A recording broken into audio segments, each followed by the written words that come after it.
দাঁড়াও নাম।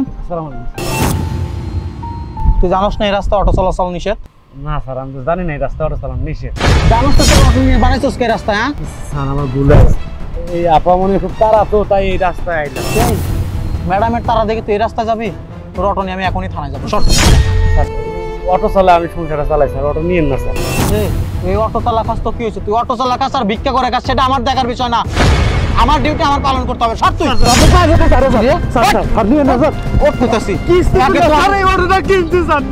তো অন্যায় করছিস আবার আমার পায়ে ধরতেছিস, তোর তো সাহস কম না? সর। স্যার নিয়েন না স্যার, স্যার আপনার হাতে ধরে পা ধরে স্যার নিয়েন না, নিয়েন না স্যার। তাহলে কাজ কর, আমাকে 1000 দিক টাকা দিয়ে দে। কি কম স্যার? 2000 টাকা? সারাদিন অটো চালা 2000 টাকা ইনকাম করতে পারেন আর আপনি 2000 টাকা করতেছেন স্যার। আমার টাকা দিবি না? স্যার স্যার নিয়েন না স্যার, আপনার আল্লাহ দোয়া লাগে স্যার, দিতেছি স্যার।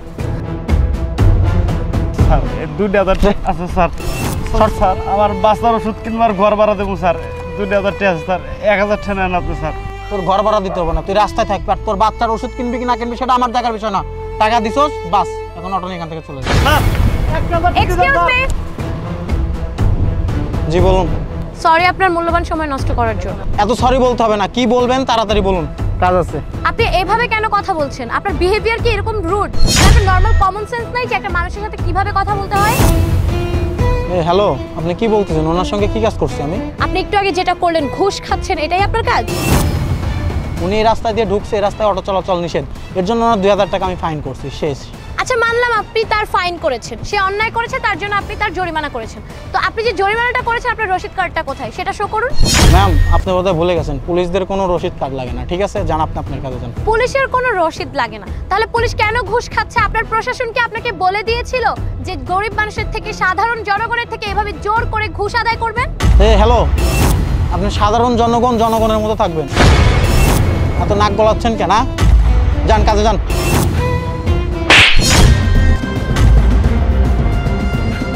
তোর তো সাহস কম না? তুই আইনের লোকের গায়ে হাত তুলছিস। জানিস আমি কে? আমি এসআই। আমি হচ্ছে এই এলাকার এসপি। ম্যাম। আচ্ছা এখন ম্যাম, একটু আগে আপনি কি বলেছিলেন যে আমি একজন এসআই, আমি চাইলে তোর মতো মেয়েকে সোজা করে দিতে পারি, রাইট? তোদের মতো কিছু পুলিশ অফিসারদের জন্য আমাদের পুরো ডিপার্টমেন্টের নাম খারাপ হয়। সাধারণ জনগণ তো এখন পুলিশের নাম শুনলেই ঘৃণা করে, অথচ তোদের জন্য কিনা সৎ পুলিশ অফিসারগুলো দিনের পর দিন হেনস্থার শিকার হয়, অপমানের শিকার হয়। এখন যদি কোনো পুলিশ রোড অ্যাক্সিডেন্টে মারা যায়, কোনো পুলিশের মৃত্যুর খবর ছড়ায়, সেটা শুনে মানুষ বলে আলহামদুলিল্লাহ। কেন? সেটাও তোদের মতো কিছু কাপুরুষ অসৎ পুলিশ অফিসারদের জন্য। তোদের কাজকেই জনগণের সেবা করা, গরিব দুঃখীদের পাশে থাকা। তোরা কি করে সেটা না করে অন্যায়ভাবে তাদের উপরে অত্যাচার করিস। একটু আগে তুই অটোওয়ালার সাথে যেটা করেছিস, এটা কি আদৌ কোনো ঠিক কাজ ছিল? তোকে তো আমি দেখে নিব, তুই কিভাবে জব করিস সেটাও আমি দেখবো, আর তোর সাথে আমার আবারও দেখা হবে, কিন্তু কোর্টে। ম্যাডাম আমার ভুল হয়ে গেছে, আমাকে এবারকার মতো ক্ষমা করে দেন। আমি আর কখনোই কারোর সঙ্গে এভাবে অন্যায় করবো না ম্যাডাম, প্লিজ আপনি আমাকে ক্ষমা করে দিন। ক্ষমা?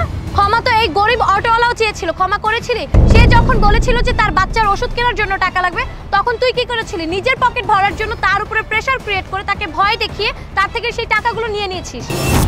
আর তোকে যদি আমি শাস্তি না দিয়ে এখন ছেড়ে দিই, তাহলে তুই সেম কাজটা আবারও কোনো সাধারণ মানুষের সাথেই করবি, কিন্তু এটা আমি হতে দিব না। তোদের মতো যত অসৎ পুলিশ অফিসার আছে তাদের আমি শায়েস্তা করে ছাড়বো। আজকে যদি আমি তোকে শাস্তি দিই, তাহলে আরো 10টা অসৎ পুলিশ অফিসার ঠিক হয়ে যাবে। সরি ম্যাডাম, আমি আর কখনোই এরকম ব্যবহার করব না কারোর সঙ্গে। স্টপ মিস্টার হামিদ, আপনার সাথে আমার কোর্টে দেখা হচ্ছে, চলুন। কোথায় আসেন, দেখা হবে না ম্যাম।